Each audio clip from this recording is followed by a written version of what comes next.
Hey guys, welcome back to Contest Prep University. I'm Joe Klemczewski with Adam Atkinson, and we're going to continue the series about the hard things to discuss with your coach. We're going to dive into the female side of things, so this could be fun with two dudes hanging out talking about PMS and periods and menstruation. But I don't think a lot of women have a problem with this. I mean, almost daily, several people are saying, well, my weight is up a little bit, but I just started my period. Or, hey, we're looking at this contest and I'm due to start my period the day before the show. I mean, those things are common to talk about, but there probably are still some people who are kind of like, that's a little TMI and they shy away from it.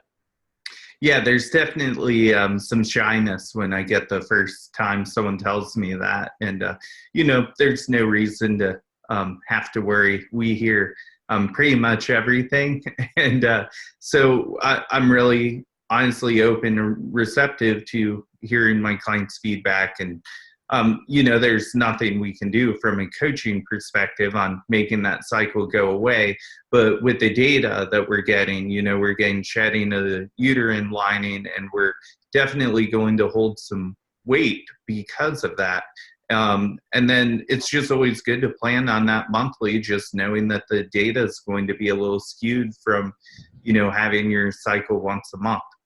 And even, cravings come then. I talked to a lot of women about that. They know specifically that, hey, with estrogen, progesterone changes through the month and the luteal phase, changing.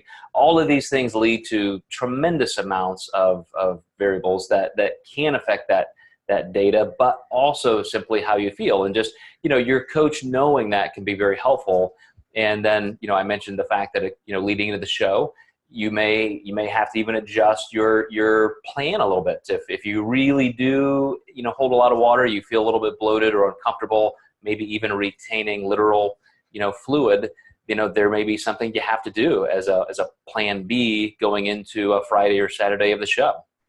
Yeah, absolutely. And another thing too is letting us know if you're not having it and then when you get it back. So I just had a client yesterday. She just had her cycle for the first time post-contest. And I said, this is awesome. This probably be the only cycle you ever celebrate. But, it's good to know these things. And also just to continue in this field of discussion here, things like contraception, starting or stopping contraception. You had even mentioned in your notes, the plan B contraception and, some of these things, again, that could have impact on just what we're seeing as a coach may be a factor. I don't know, Adam, are there things that you typically see? I think there's a lot of variety in how different people respond, but if they're going to start or stop oral contraception, are there things for them to know about? Yeah, especially with plan B, I've had more experience with clients who have had to take, the emergency contraceptive, and there is a ton of water weight gain with that. I would say anywhere from 8 to 10 pounds. So, and that was one of those things where if your weight's up 8 to 10 pounds, each one of these anonymous females told me what had happened. And I've seen that pretty consistently across the board anytime someone's given me that news. So that one is, pretty harsh to say the least.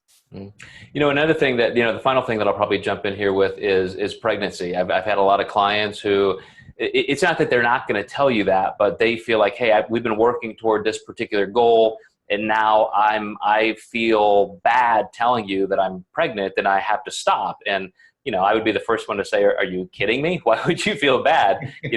I should feel bad that you've done all this work, and now we're going to, put you on hold for a bit, but this is an amazing time to celebrate, I would hope.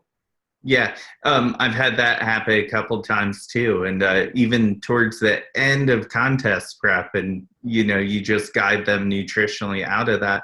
I've had many women who have stuck with me throughout their pregnancy, and they have an amazing return when they do that. So but that's the benefit of us having our medical directors and you on staff. So yeah, really good point. So, gosh, I wonder what we're talking about next. We've talked about gastroenterology and now gynecology. What's next on our list here, Adam? You guys stay tuned, and you'll find out in the next couple episodes. We're going to wrap this up, talk about some things that you need to know about and how to discuss with your coach. So, we'll see you next time.